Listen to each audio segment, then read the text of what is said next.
everyone, Jess here, and today I'm joined by Campbell Wilson, CEO and MD of Air India. Thank you so much for joining me today. Pleasure, Jess.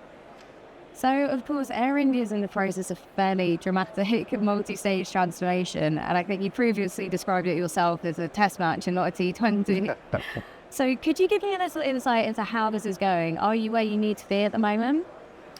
Yes, so it's a 5-year program of transformation. Clearly, there's a lot that we've had to do, bringing 4 airlines together, taking an airline that had been subject to many years of underinvestment by previous owners into modern times.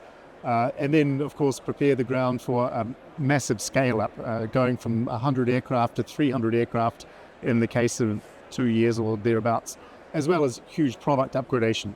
So there's many irons in the fire, lots of things happening at once, lots of challenges, but also lots of progress. I'm happy with the way things have gone so far. Fantastic. We'll get on to the challenges in just a second, but firstly, how do you think your priorities are going to be shifting as we move further into 2024? Well, for the first few months after privatization, it was a matter of triage, dealing with the many legacies of the past.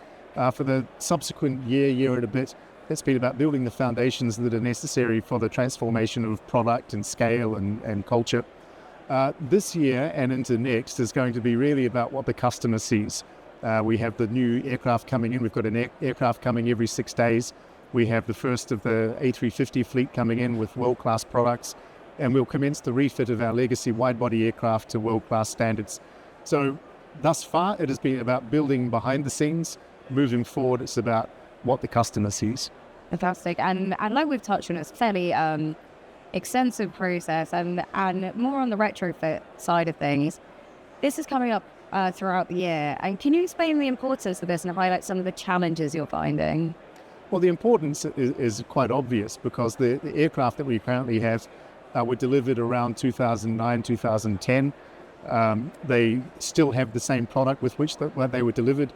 It doesn't match up to modern interiors in terms of in-flight entertainment or seats.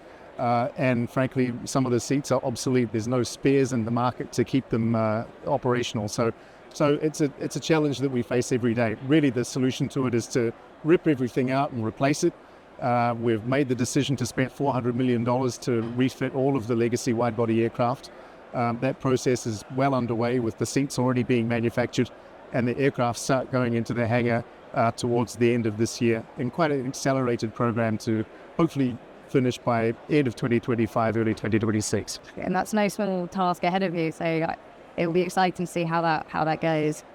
And of course, your airline has a great opportunity for leveraging some of the growth that we're seeing in South Asia at the moment. How are you positioning yourself to best tap into this? Well, I mean, it's quite clear that India is one of the fastest growing travel markets in the world. About a 7% compound growth rate internationally, about a 10% compound growth rate domestically. We are growing our capacity at about a 20% compound annual growth rate. We're bringing 4 airlines into effectively 2, one full service airline, one low cost airline, and scaling both of those airlines considerably. So we're very much aware of the market opportunity of India, both within India and also connecting India internationally, and hence all of the investment in 470 new aircraft, new routes, new product. Pretty much everything is being re-platformed, redrawn, and we're excited by the future. Absolutely. And I think it's India that's now the third largest domestic market globally as well. So like you say, it's not just an international side of it, it's really building up within India itself. Yes, well, I mean, clearly domestically there's a huge affluent population. The GDP is growing very well. There's more and more people reaching middle class. More and more people are keen to experience aviation and travel domestically as well as regionally. But for us, a huge opportunity is international connectivity. India, despite its huge size, only had 43 wide-body aircraft in the commercial fleet at the point of Air India's privatization. That's a third or a quarter as much as even some small city-states in Asia or Middle East. And so we have a massive opportunity to scale up international connectivity and connect India to more points around the world, not just because of India's own growth rate, the increasing attraction of India as not just a tourism destination, but a key component of a global supply chain.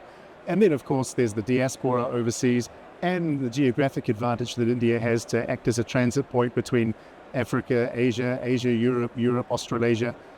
So really, there's the world is our oyster. Absolutely. Well, I wish you all the best as we move further into 2020. Thank you very much.